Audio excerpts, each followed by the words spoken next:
really delighted to be introducing this week I don't think you are. a distinguished lecturer. We had to apply to have one of these lecturers come to Montana. So I don't know how we got so lucky, but we did. And our lecturer is, I forgot to confirm the pronunciation of her last name. It's just Ghosh. Ghosh. Yeah. Yes. So Abhijit Ghosh, or Perfect. Obi, who is coming to us from UC Riverside, University of California, Riverside, where he's been a prof there for 6 years. Right? Yep. And he's at heart a geologist, and he teaches structural geology there, but he's in practice a seismologist, just like Mike. Same species. He did his PhD at University of Western Australia, University of Washington, or Western Australia, same. And a postdoc at Santa Cruz, during which time apparently he did not learn how to surf, so don't ask. He was born in India, and he's a native Bengali speaker, but now we have him. So, welcome.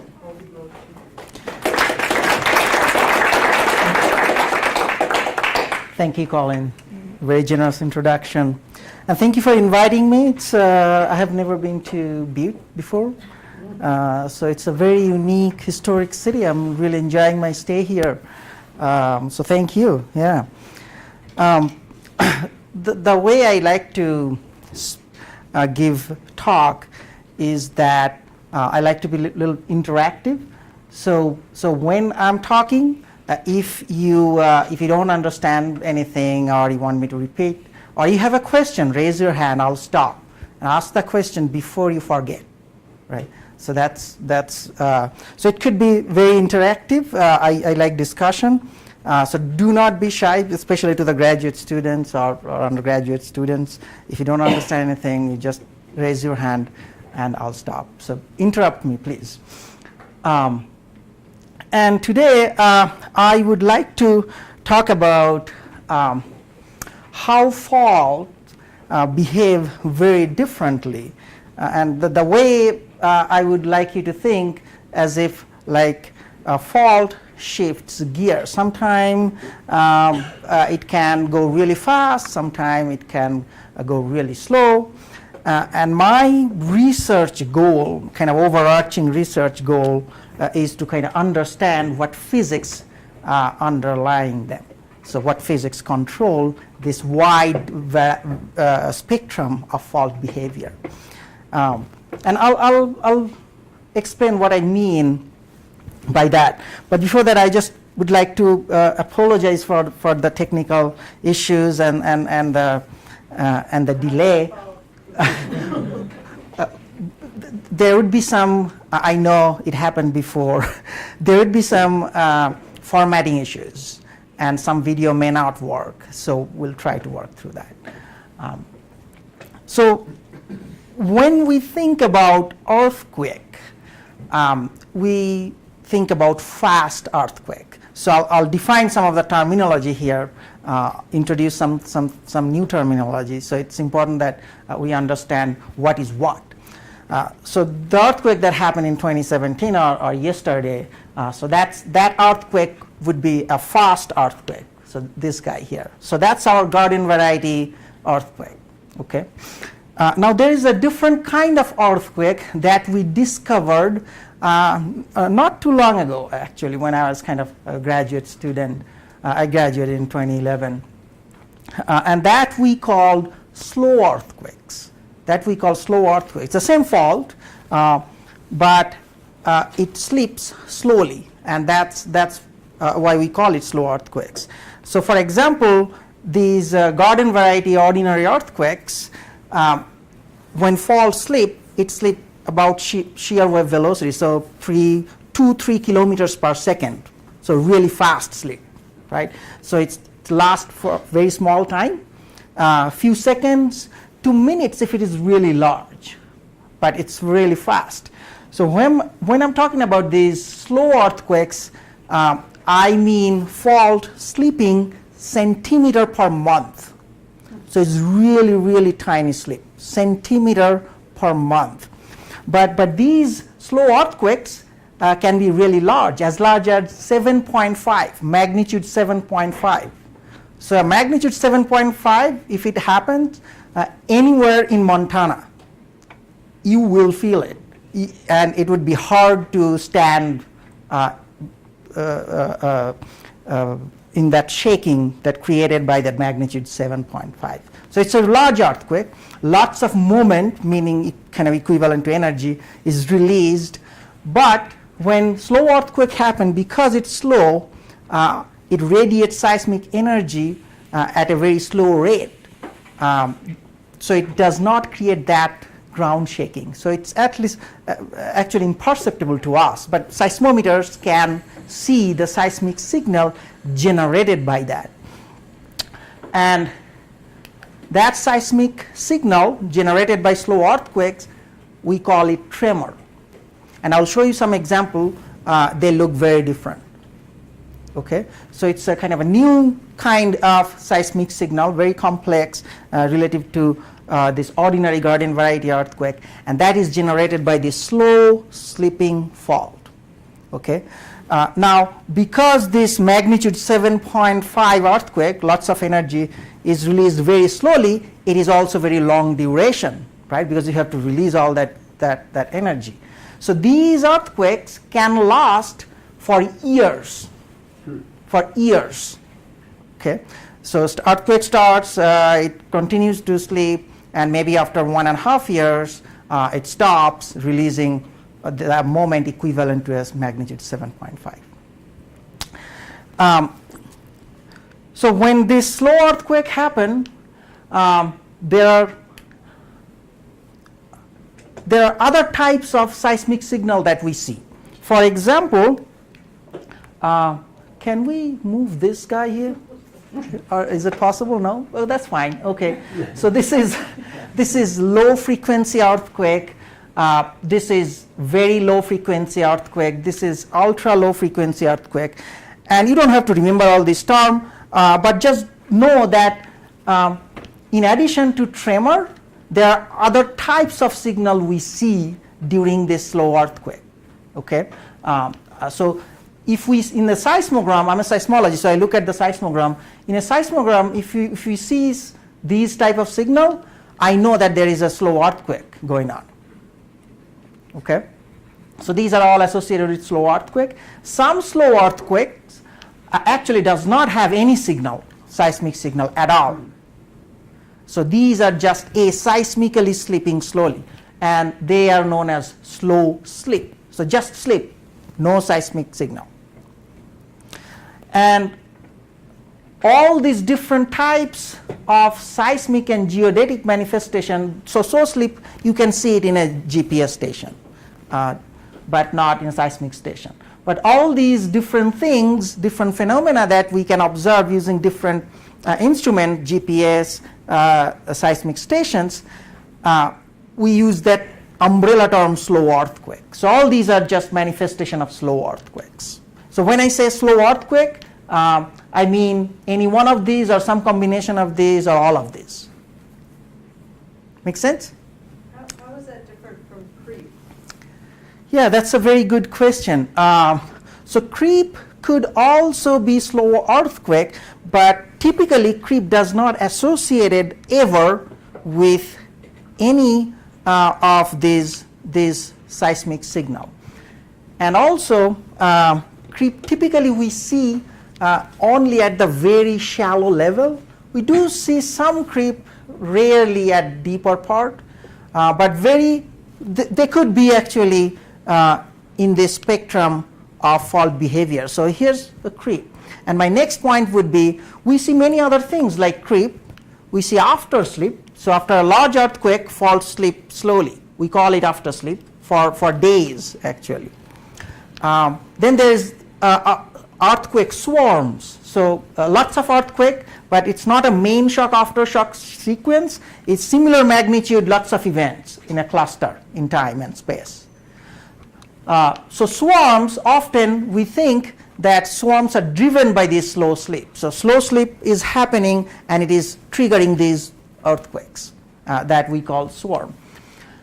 Landslide, glacier earthquake, many scientists believe that these are also perhaps a type of slow earthquakes, because landslide, if you think about it, it's basically a mass of rock sliding on top of rock. And sometimes it's actually move very slowly, Earth's movement, right? Could be catastrophic too. Glacial earthquake, instead of rock and rock, it's ice on rock, but it's still slip on some surface, but the material is different and it moves slowly. So many scientists believe that actually we are looking at basically the same physics control all of this. It's just sometimes the material is different, the frictional property is different, but it's basically the same physics. But it's a very open question.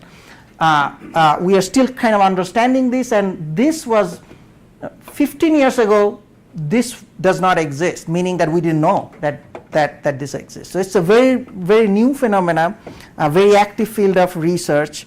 And now what we know that its fault does not just create ordinary earthquake, the earthquake we know it. Okay? It behaves in very complicated way, many different way, and it basically have a wide spectrum of behavior. And to understand the physics of fault, we basically need to understand all these different phenomena, not just the traditional earthquake that shakes ground, but all these different phenomena to have a good control on the interaction and the stage dynamics, and ultimately the physics of earthquake. So that's kind of the main goal of my research, to understand the physics of earthquake. And the key, in my opinion, is to kind of study fault holistically, not just fast earthquakes that shake ground, but also slow earthquakes and all these other phenomena, tremor, etc. Slow earth creep, very low frequency earthquake, etc., etc. Okay. So depending upon how many questions I get during my talk and how fast I talk, we can go to different places in the world and give you some idea, flavor of how differently fault behaves in different part of the world. It's just not the garden variety earthquakes. So these are my recent field areas where I did experiment or study. So this is Alaska, this is Cascadia, this is San Andreas Fault in California, that's Mexico, that's Costa Rica, Middle American Trench, that's Nepal, Himalayas. And the star with reds mean those experiment studies are mostly focused on slow earthquakes. And the stars in yellow, those are mostly focused on fast earthquakes. But one of the questions we're trying to answer is that how these two different type of earthquakes, let's say fast and slow, and everything in between perhaps, talk to each other.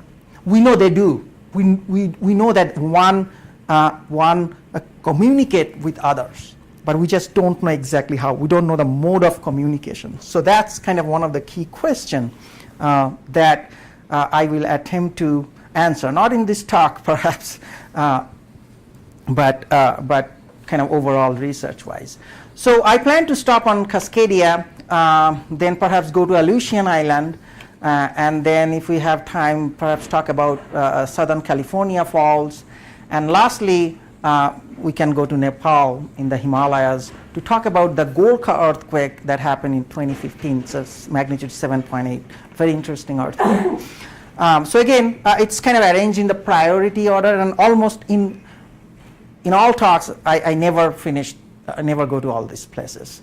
So it's fine if we cannot finish everything. Feel free to still interrupt and questions. So I'm asked to talk more about slow earthquakes because that's kind of the new thing and how it relates to the fast one. So I'll start with slow earthquakes, and hopefully we can migrate to fast. So this is kind of earthquake 101. We have this fault, and in this case it's an example, a subduction zone where oceanic plate is going down under a continental plate. So typically a part of the fault is stuck. We call it locked zone. This is frictionally locked. So it is accumulating stress, right? So friction is resisting motion, but at some point the stress accumulation would be enough to overcome the frictional resistance. So it will slip, creating an earthquake.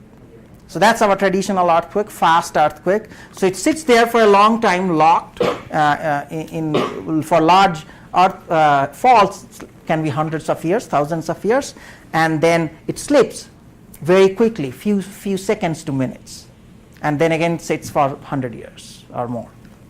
So that's how it works. That's kind of the traditional fast earthquake. Let me see if I can play this one more time. So another interesting thing to note is that if you put a GPS, then during this time period when it is locked and accumulating stress, the GPS would move away from the sea. That's the deformation. That's signaling the crust is deforming. Now it will move away from the sea, but when the earthquake happens, it will go back to that original position, like towards the sea.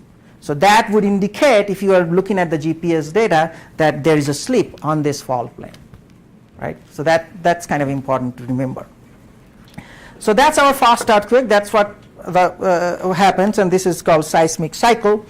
So now I'm zooming in to this picture. Now I have one GPS on top of this locked zone that is stuck, accumulating stress, and I also have another GPS kind of farther towards the continental part, and this is on top of something that is known as freely slipping zone. So this is the entire fault. This part is locked, but this part is not locked. So it's actually freely slip. So it does not accumulate any strain at all. So we don't expect earthquake there. So that's why it's freely slip. So no stress accumulation. And in between them, there's this interesting zone. We call it transition zone. So this is where fault transition from locked to freely slipping. Okay, so that's why we call transition zone. We don't know much about it exactly where it occurs, but we know somewhere between locked and freely slipping there is a transition zone. So now we're looking at the GPS signal, one here, second on top of the transition zone, third on top of the freely slipping zone. This one is the locked part. So if you're looking at a few years of data, this will move monotonously away from the sea, right? Just like the previous slide, because it is accumulating stress. Make sense? Okay. So this one would not move at all because it is not accumulating stress at all. It's freely slipping. So that's good. Interestingly, if you are on top of a transition zone, this behavior is little weird. It does behave like this, like moving away from the sea, but every now and then it will come back towards the sea. So remember in last slide, we saw that when it comes back towards the sea, that basically means that there is a slip on the fault.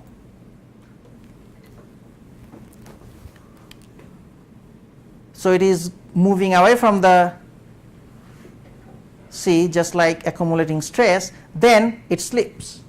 So that part is the slip part when it moves toward the sea a little bit.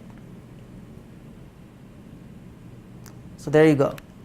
So each of these movement we call slow earthquake. Okay? So your movement, your distance is horizontal distance? These are horizontal distance. These are horizontal distance, yes. Yes, but there are some vertical movement too. So each of these little thing are one slow earthquake, and in Cascadia, Pacific Northwest, this interval is 14 months, 14 months. So every 14 months you have an earthquake, slow earthquake, that is happening at the base of the seismogenic zone, lock zone. We call it transition zone. And those earthquakes under Seattle, Pacific Northwest, are about magnitude 6 to 7. So there is a magnitude 6 to 7 earthquake every 14 months under Seattle, and we don't know about it because it does not shake ground too strongly. That's good news, but still stress is released and other things that happen that is important to seismic hazard. We'll get into that. So this is not just a cartoon. We actually see this in the data. So this is now real data, GPS data. It's actually southern Vancouver Island, just across the international border between US and Canada, but it's the same subduction zone. So you can see very clearly this sawtooth pattern. Now with this sawtooth pattern, then people started looking at the seismic data. So if fault is slipping, it should do something to the seismic data too. So sure enough, you see this burst of seismic energy that we call tremor. Okay, and again, we'll show you some example. So every time when it slips, it also generates this seismic energy we call tremor. That's why it is called episodic tremor and slip. So it's episodic because it's every 14 months. We see tremor, so these are the burst of tremor energy.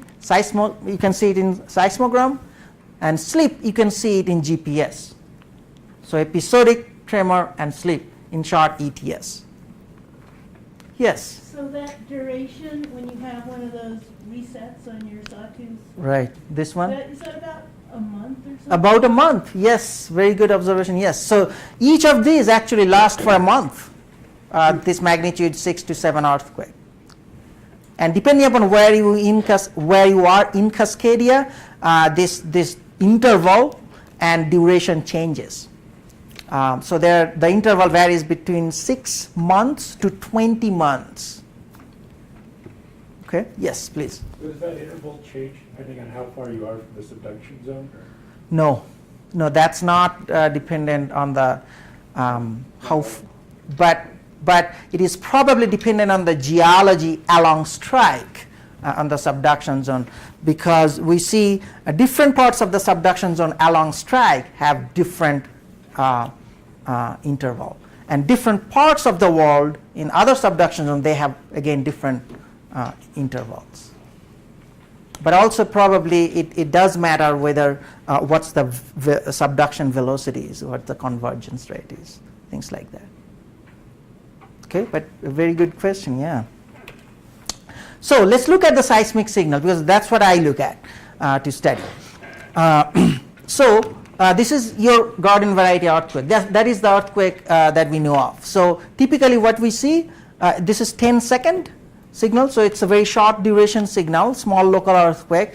You see a strong impulsive arrival of P wave, primary wave, and then shear wave. Okay, both are very impulsive, and the standard analysis we know this for hundreds of years, and we have standard analysis procedure where you pick P wave, flag it, pick S wave, flag it, and then if you have multiple stations, you can use P and S wave detected in multiple stations to locate it. That's what we do in seismology business. Now look at this signal tremor. First of all, this is 200 seconds. Long duration, but it can actually last for months to years. And there is nothing to pick here. It essentially looks like a noise. There is no clear impulsive signal. You cannot really identify P and S waves. And essentially, if you looking at one or two stations, you probably think this is garbage, noise. I should get rid of this. But with analysis, we will show that this is actually generated by tectonic process. In fact, slip on the fault plane. So this is some of the other signal I talked about. Again, you don't have to remember, just to show what it looks like. This is low frequency earthquake, also associated with slow earthquake. This is called very low frequency earthquake because this has energy only in very low frequency but nothing in high frequency. So very weird. So the time scale is about the same? Or so this is 200 seconds. Okay. This is 5 seconds. This is 10 seconds. Okay, they're really different, even though they're the same length. Yeah, they're different. But typically, for same or similar magnitude slow earthquakes, is much longer duration. So, for example, a magnitude 7 slow earthquake would take years, as opposed to a few minutes if it is fast earthquake. So, order of magnitude I'm talking about. Okay. All right. So, and this is not just Cascadia. We have seen it worldwide, and this is an outdated figure, 2011 paper, but we see it in all major plate boundaries. So these are just different forms of slow earthquake, different symbols. You don't have to worry about that. And I think right now, if I have to make the plot, I have to add more points to it in other subduction zone or other plate boundaries. And the places where we don't see it does not mean they don't exist there. It probably means that we do not have enough instrumentation in there. So it does require, because it's a very small signal and very complex signal, to detect and locate it, it requires dense network and a very unique type of analysis, new type of analysis. And some of the analysis we'll go through in this talk. Okay? So you cannot just use standard earthquake analysis to detect and locate this. And I showed the reason, because you can't really pick P and S wave. So once you can't have P and S wave, you throw all your standard analysis procedure out of the window and think out of the box, come up with new techniques. Okay? So why do we care? Okay, yeah, there are big earthquakes, but they don't shake ground strongly. So should I be worried, or even why should we study this? Besides academic reasons like physics of earthquake, etc. So it turns out that this locked part that produced this large damaging earthquake sits right up deep of this slow earthquake zone where big slow earthquakes happens. It's magnitude 7 type earthquake. Now try to imagine slipping this part but not that part. What is going to happen? You will create stress. You will create stress. In fact, you can model it, and you can show that every time you slip here but not here, it load this part. You load in terms of stressing this locked part. So every 14 months, in other words, every 14 months, when there is a slow earthquake, it takes this part one step close to the next large megathrust earthquake. In fact, scientists believe that the next large megathrust earthquake will happen during a slow earthquake. So there are suggestions that we should actually have kind of more alert, level of alert. We should raise the level of alert during these type of earthquakes, because the stressing rate is high. Probability of having a large earthquake is also high. Okay, so this is kind of directly related to seismic hazard, although these earthquakes do not produce strong ground shaking, but it throws enough stress that it can significantly alter the stress dynamics. So all these calculations seismologists have done. Oh, this is our plate rate. Then if you assume that this is a magnitude 9 earthquake, then it takes 500 years for one earthquake to happen. But you are not considering the additional stress you are uploading from this 14 months event, right? So those calculations we have made so far, not considering slow earthquakes, those are all wrong, basically. So we have to kind of recalculate, re-estimate the seismic hazard once we know that it exists. Okay, and these are not just theory. Now we have observation that it does happen, And this is just 2 examples I'm showing, but there are other examples from different parts of the world. So this one, I'm just quoting the title of a paper right after the Tohoku Oki earthquake. So it's a magnitude 9 earthquake in 2011 in Japan, caused lots of damage, Fukushima nuclear power plant disaster, if you remember. So the title says, propagation of slow sleep leading up to the 2011 magnitude 9 Tohoku Oki earthquake. And basically the gist of this finding is that a slow earthquake started not too far from the Tohoku Oki earthquake. It propagated to the hypocenter, to the starting point of the Tohoku Oki earthquake, and then boom, Tohoku Oki happened. Okay. Now, I'm not trying to suggest that if the slow earthquake is not there, the Tohoku earthquake wouldn't happen any time in future. So the fault is critically stressed, no doubt about it. But the slow earthquake may have kind of pushed it on the edge. So there are suggestions that this slow sleep actually trigger the Tohoku earthquake, this large subduction zone damaging earthquake. Close to our home, this is an example of in San Andreas Fault. These are tremor rate, the rate of tremor. So we see tremor in San Andreas Fault too. This is rate of tremor, and this particular line in time around 2004 is a timing of an earthquake known as Parkfield earthquake. It's a magnitude 6 earthquake, damaging earthquake along the San Andreas Fault. Right before the magnitude 6 damaging earthquake, there are very high activity of tremor. You can see this spike, and the author calls it 4 tremor, like 4 shocks. Like right before the earthquake, there are lots of tremor activity, and earthquake happens, and it completely changes the pattern of tremor after the earthquake. So my point, you have a question? Oh, sorry. So the point is that these 2 different types of earthquake do communicate. One might trigger another. One fast earthquake happen and slow pattern of slow earthquake changes, meaning their stress dynamics changes, etc. So they do communicate. They do talk to each other. We just don't know exactly how.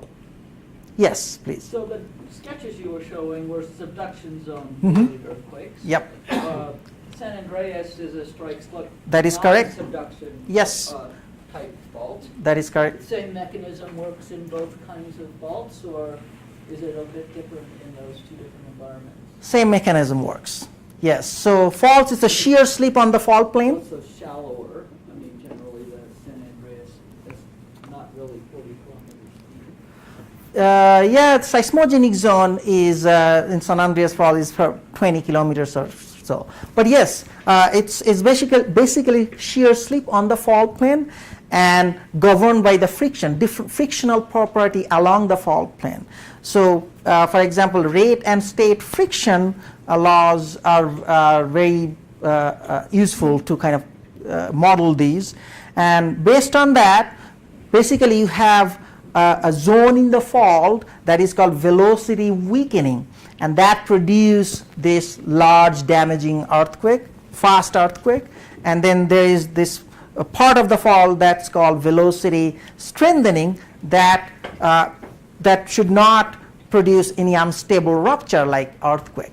And in the transition between this velocity strengthening and weakening, we see this type of earthquake. I'm getting into kind of more details of the friction law, but ask questions if you really want to know the details. But let's move on to just kind of see what the observations are and what we can learn from them.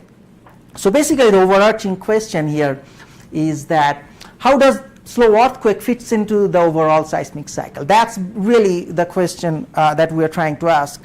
And for that, we need to know a little bit more about slow earthquakes. And the way I have been doing so far, and it turns out very useful to basically analyzing the spatiotemporal evolution of slow earthquakes. It turns out we can learn a lot from just looking at the space-time evolution. And then it's kind of holy grail of the earthquake science now. What is the communication between these two? How do they communicate? How do they talk to each other? Some scientists actually suggested that we can use slow earthquake as precursor of large, fast earthquakes. So I don't want to go into that far at this point, but they definitely do talk to each other. And if we can kind of learn that language, that would be very helpful. That's definitely, but it's a long way to go. Okay, we'll start with again reminding you the seismic signal. That's regular earthquake, 3 channels, so up, down motion, north, south, east, west. So again, impulsive P wave, then impulsive S waves. That's very good. You can pick P and S waves, multiple stations. You can locate it. Life is good. As opposed to this is tremor signal. This is again San Andreas Fault. This is now 1.5 hours. And basically you see this kind of whacks and wanes of noise. And if you just look at 1 or 2 stations, you would probably say that this is some kind of noise and throw away the data. But these stations are 250 kilometers apart. It's a big network. And you see the coherent signal across the entire network. And you can actually locate them, and they fall right under the San Andreas Fault at about 20 kilometers depth, right below the seismogenic depth. So that's the key point. It's the transition between the locked and freely slipping zone. So it's the same frictional property. The depth differ, but the frictional properties are similar, whether it's subduction zone or San Andreas Fault.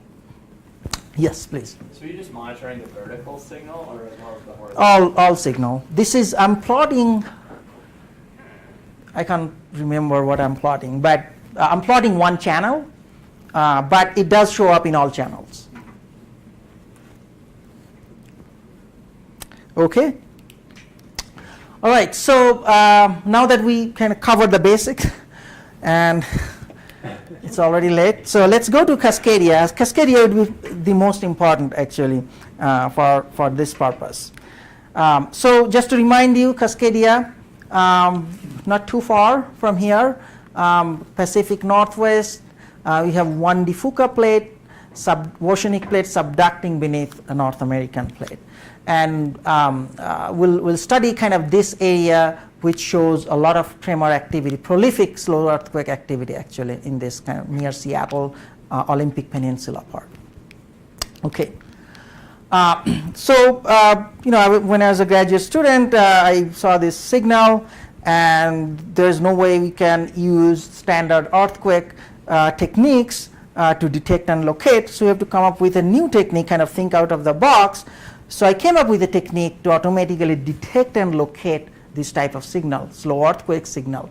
And this is an array-based technique, So seismic arrays, what are the seismic arrays? It's a cluster of seismic station, that's it.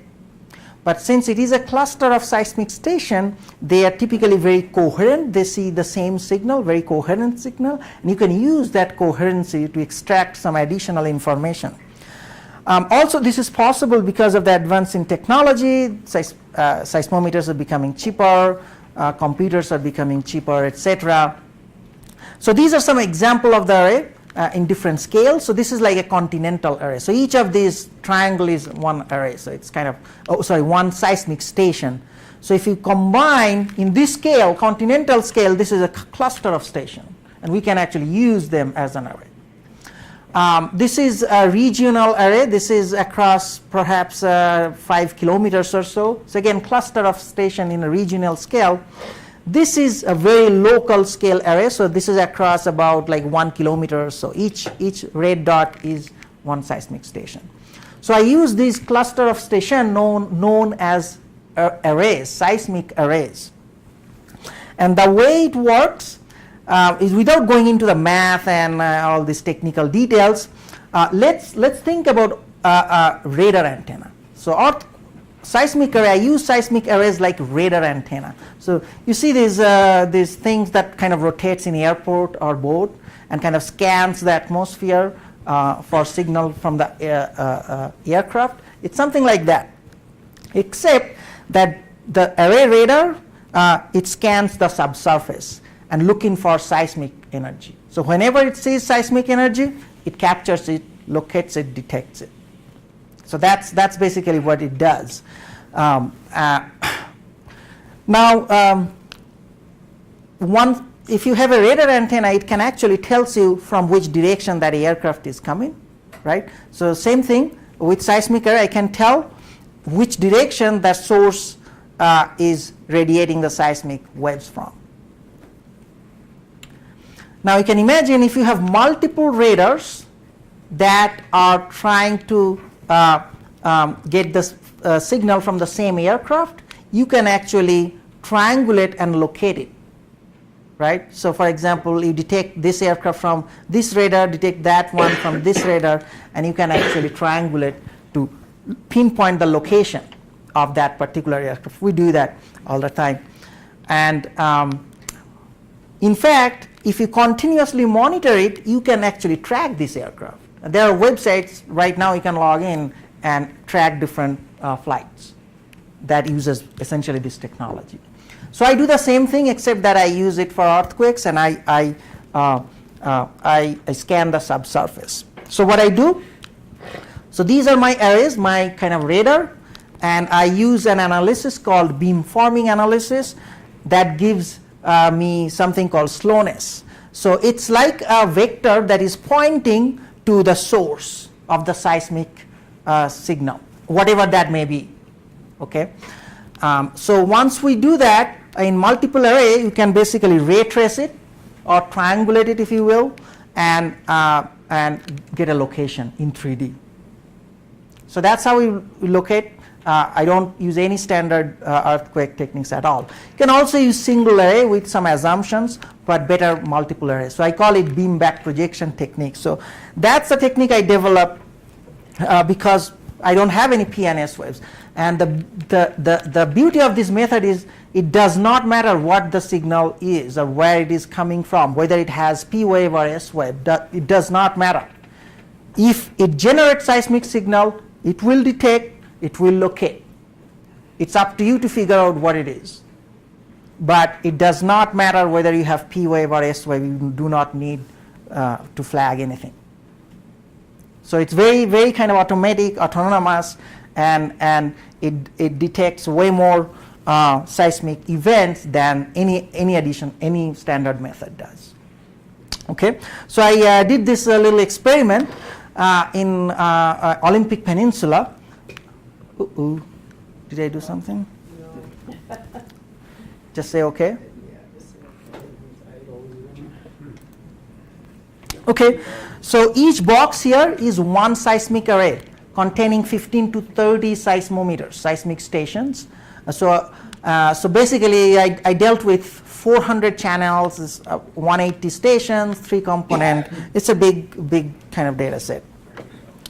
But that's what needed. After all this analysis and developing algorithm, this shows that the technique, this beam back projection technique, detects 4 to 5 times more tremor, slow earthquakes than any other techniques using any traditional method.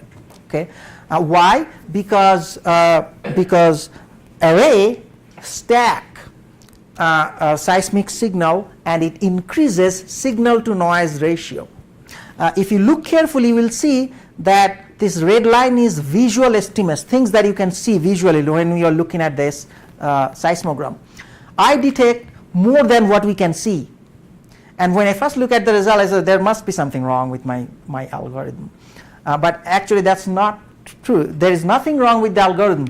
Because I am increasing the signal to noise ratio, I am actually extracting signal that is buried under the noise that we cannot even see. So we actually detect more than what we can see using this method. Okay, so this is an example of what you can do with this type of technique. So this is that one array I'm using. This is just an example. This is 1 day of slow earthquake activity, basically tremor activity. You can see kind of burst of seismic signals. Yeah. And I'm just scanning this seismic signal, and my algorithm automatically detects and locates and plots it here. And so this is Washington, this is the subduction, the fault interface. And what we are doing here is basically tracking slow earthquake minute by minute as it happens. And before this technique, it was not even possible. Okay, but now I routinely do it. We track this earthquake minute by minute, and you can see all kind of different patterns. For example, if you look carefully, you will see that it kind of zips up and down deep very often. See kind of this, and it turns out that that is the direction of subduction, slip direction of the fault. Interesting. So I wrote a paper on, I'm not going into the details, but explaining this, how slip kind of migrate up and down deep due to the fault roughness. Okay, so summary of this experiment was that we detected and located a bunch of tremor, and one of the important things we find that majority of the tremor are located along the plate boundary. And before this study, there are a lot of confusions and debate whether tremor is actually a result of shear slip on the fault plane. But we argued from this result of this paper that it is actually nothing but a result of fault slip. There are other models out there that would suggest that it's actually fluid kind of percolating from the cracks of the rock, creating this kind of noise-like signal.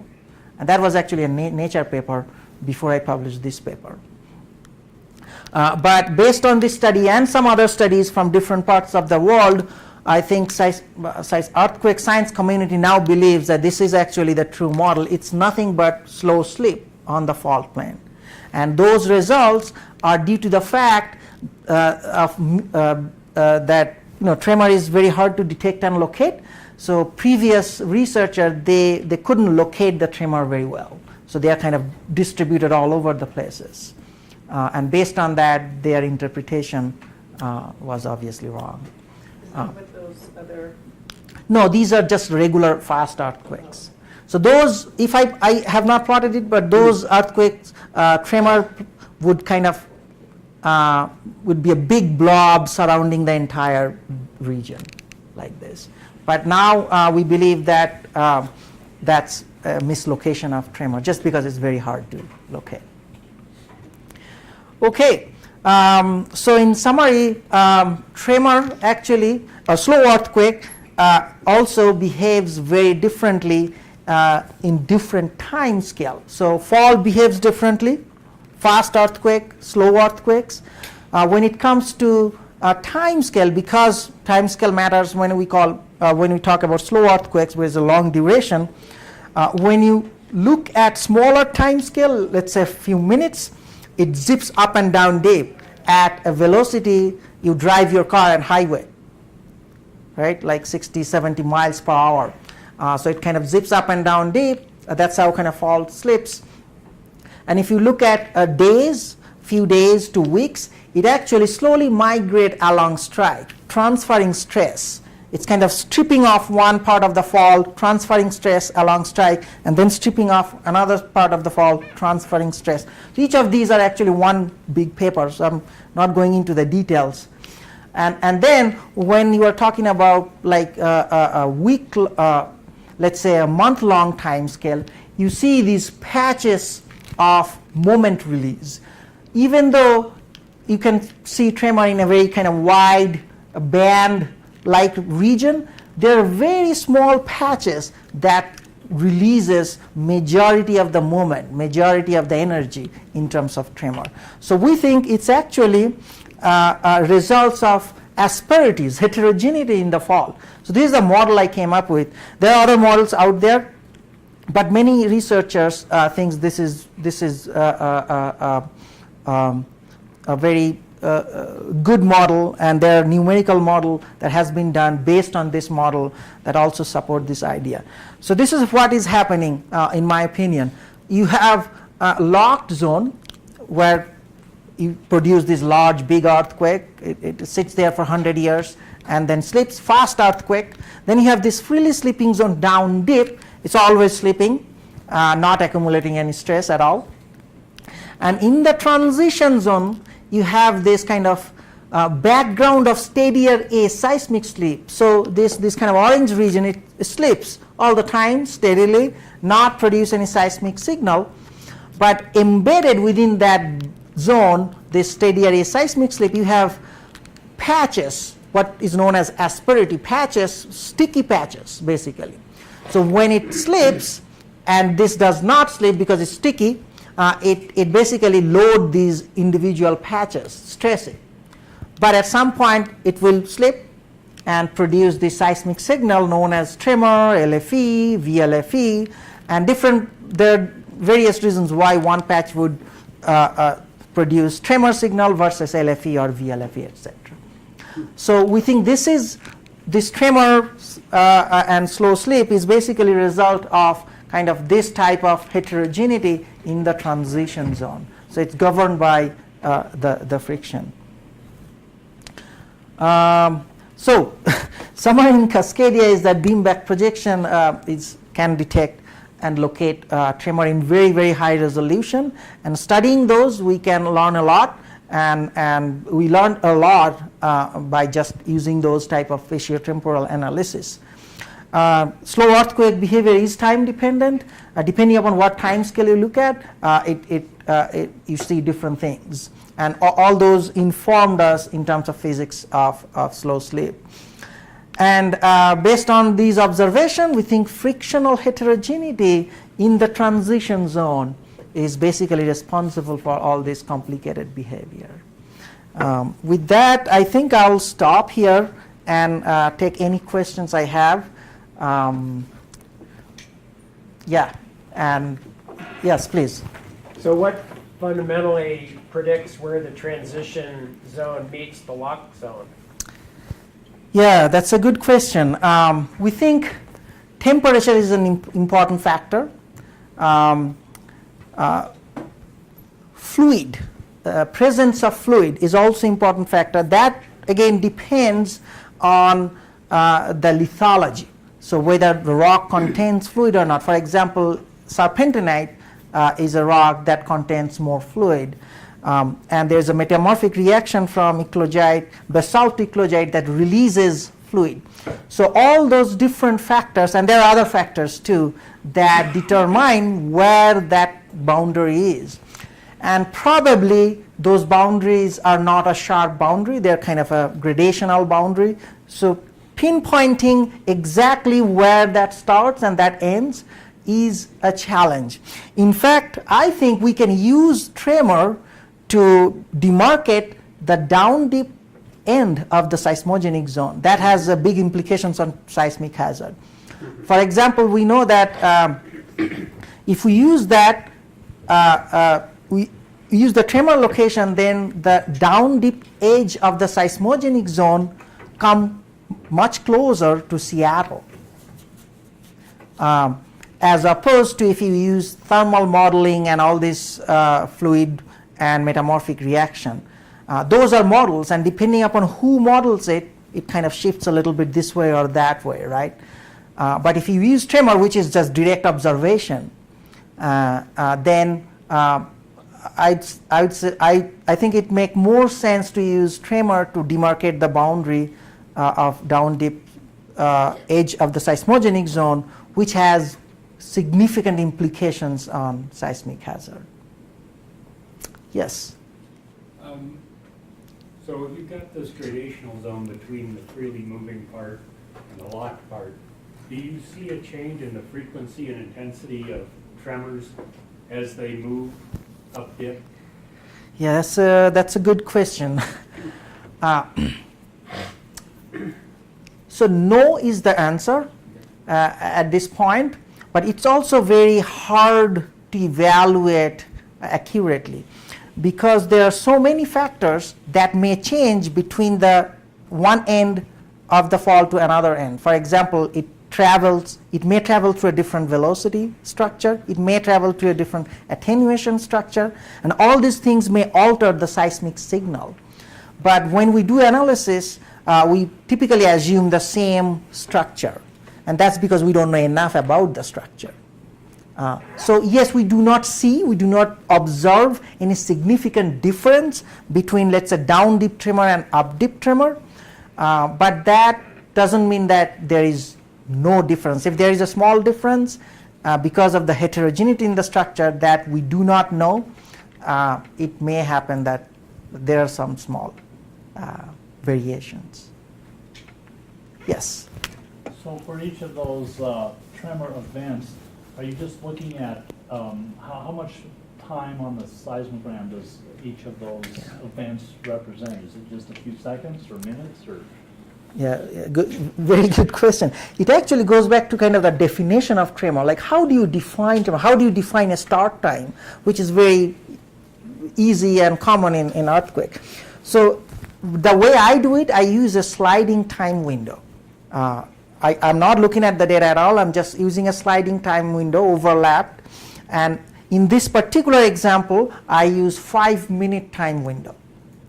But that's Cascadia. That's like very long duration tremor. But if you look at San Andreas Fault, typically the duration of tremor is few minutes as opposed to month in Cascadia. So there you have to come up with a different treatment. So you have to adjust your time window like that. So it's an arbitrary definition. 5 minutes is just something that I came up with. It could be 10 minutes, and the pattern would remain the same. But the example I showed, it's a 5-minute time window. Yes, please. Maybe you said this, but are slow earthquakes only observed at plate boundaries? No, that's a very good question. Most people, most researchers focusing on plate boundaries because that's the biggest fall, largest fall. So you have higher chance of looking at those. I didn't get to go to Southern California, but since you ask, this is a map of California.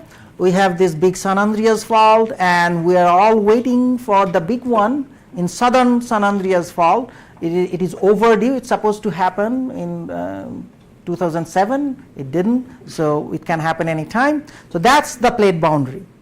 And do you see this fault? This is called San Jacinto Fault. It's not a plate boundary fault.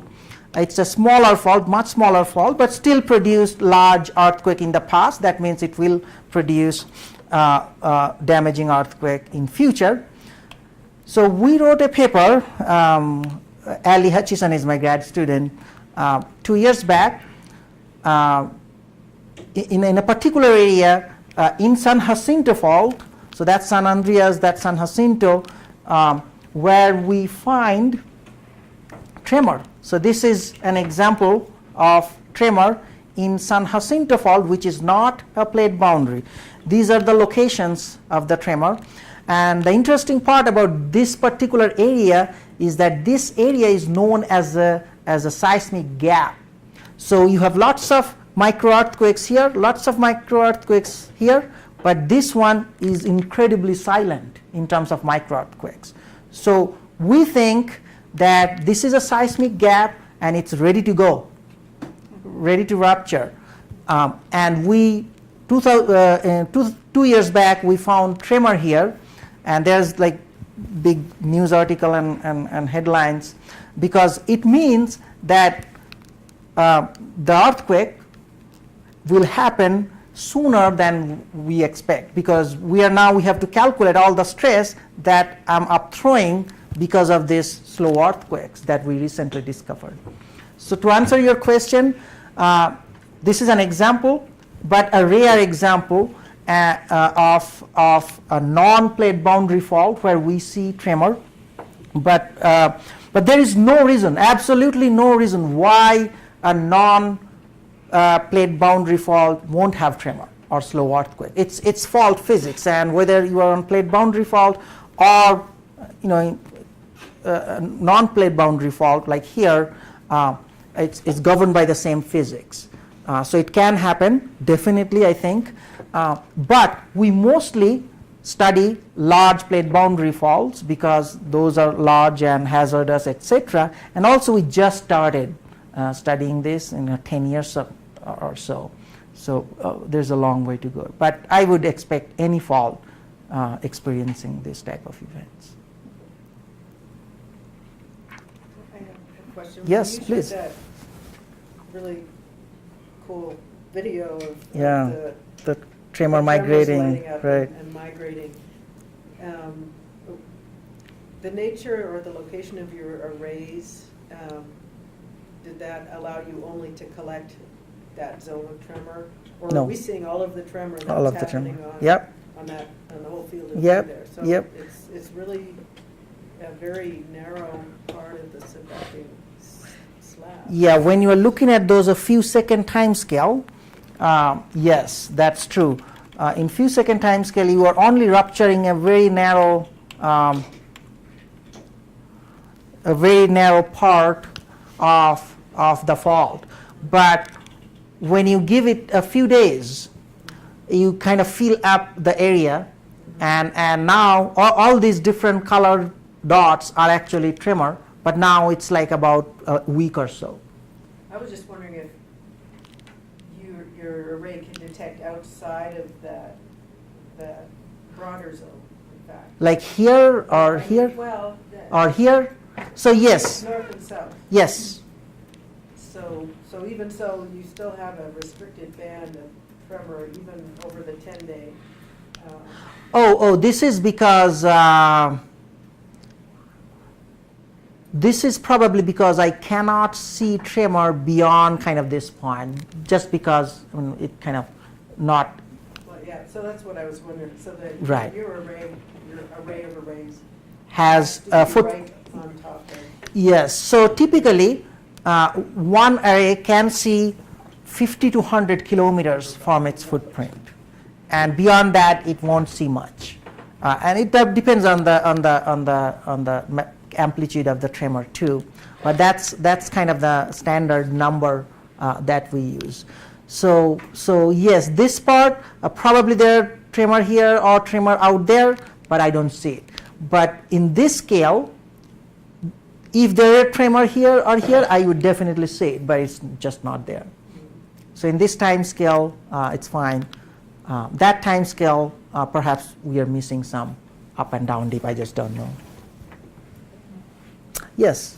So I feel like we always focus on the San Andreas Fault, and you have Hayward right next Yeah, So absolutely. are you seeing any tremor behavior along that? as I well? have not looked at Hayward because San Andreas Fault is very big and sexy. It's Hayward and our San Jacinto Fault is not as much as well studied. So we kind of fortuitously found that tremor in San Jacinto Fault. But I bet if we look at the Hayward Fault, there is a good chance of finding slow earthquake there. That means you are kind of essentially changing the stress dynamics. All the calculation we have done, we have to kind of recalculate. But personally, I have not studied Hayward Fault. I think people have looked at using the standard network in California and have not found any tremor-like signal. But they did it in San Jacinto Fault too. They looked at using standard network. The reason we find it is because we use this array-based technique. That's one of the very big reasons why we found it. And previous researchers, people have looked at it and written paper, negative results. Like we looked at it, we couldn't find it. So Hayward could be one of those cases too, that people have used different techniques, traditional techniques, couldn't find it, but use this technique, put some arrays in, and you might find tremor. Yes. So have you been able to predict the occurrence and location of tremors? Say that again. Have you been Can able we? to predict the occurrence and location? So where you have data for a long time period, you can. So that's another puzzling thing about tremor or slow earthquake. It is predictable. In regular earthquake, it's notoriously unpredictable, right? I mean, we cannot predict earthquake, maybe forecast, but not prediction. But the slow earthquake, for example, in Cascadia, it is a clockwork, 14 months. So in a way, yes, we can predict. But to be fair, it's not really clockwork. It's 14 months plus minus 2 months or so, based on past 20 years of data. But you can tell that confidently only when you have past 20 years of record of tremor activity. And you don't have that in most cases. In Japan, you do have. In Cascadia or subduction zone, you do have in most part. But in all other parts, you do not. But where you do have, you can more or less predict when it's going to happen and how long it will going to stay. Yeah. But the slow earthquakes don't add up to when the big one starts, because you can't tell how many steps it takes to make it happen. That is correct. That would be so. Oh, it would be, yeah, added up. That would be so easy. Yes. No. Nature is more complicated, unfortunately. Yes, that would be perfect. That'd be perfect. Yes, but yeah. So as we are learning more and more, every year we discover something new about slow earthquakes, because the field is wide open, and every year we learn something new. And to me, that's kind of one step forward to kind of, I don't want to say prediction, but at least understanding the physics. That will ultimately lead to, I believe, more earthquake safety and mitigation steps. Can I ask a blank check question? Definitely. So if you had the choice whether to spend infinite money on arrays or GPS devices, what would you choose? Yeah, it's almost choosing one of your 2 children, right? So basic. So arrays, in some ways, arrays are better because GPS only work when the slow earthquake is big. So you can calculate all these numbers, but the gist is, if the slow earthquake is magnitude 5 or larger, then only you can see it in GPS. If it is below 5, it may happen many times, you wouldn't be able to see, because the deformation is not enough to resolve by the GPS. In contrast, tremor you can see even when they're like very tiny events, like less than magnitude 1 slow earthquake. You can see tremor. That's a seismic signal. So tremor definitely has more a higher ability to detect and accurately locate a slow earthquake zone. GPS also has low resolution in terms of location. So that's an advantage of tremor.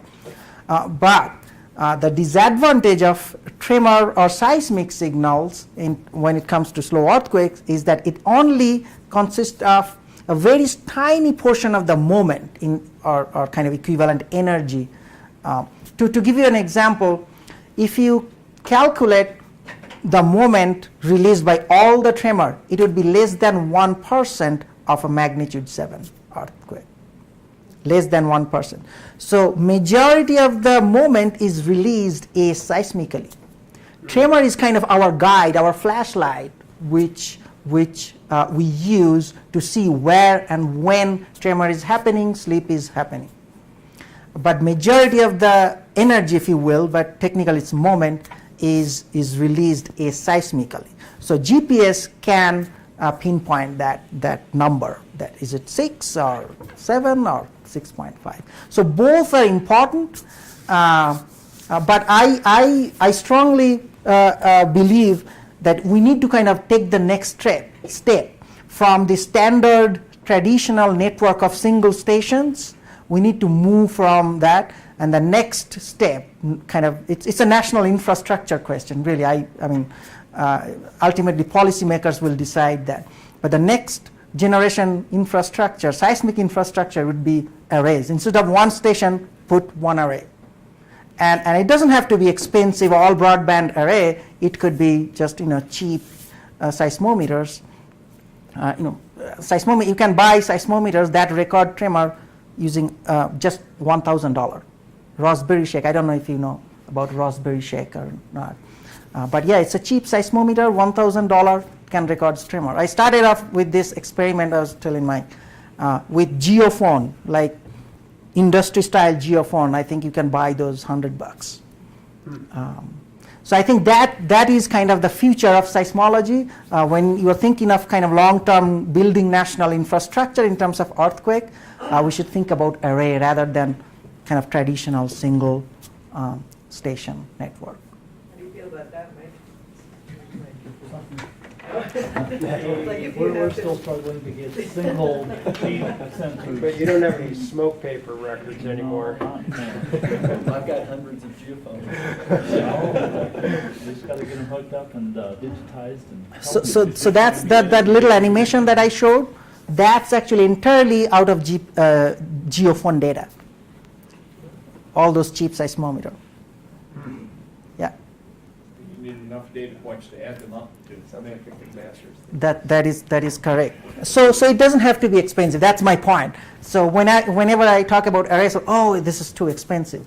Yes, it is expensive, but things have changed now. We have to kind of change our mindset, perhaps be a little creative. So I did an experiment in Alaska where we use hybrid array.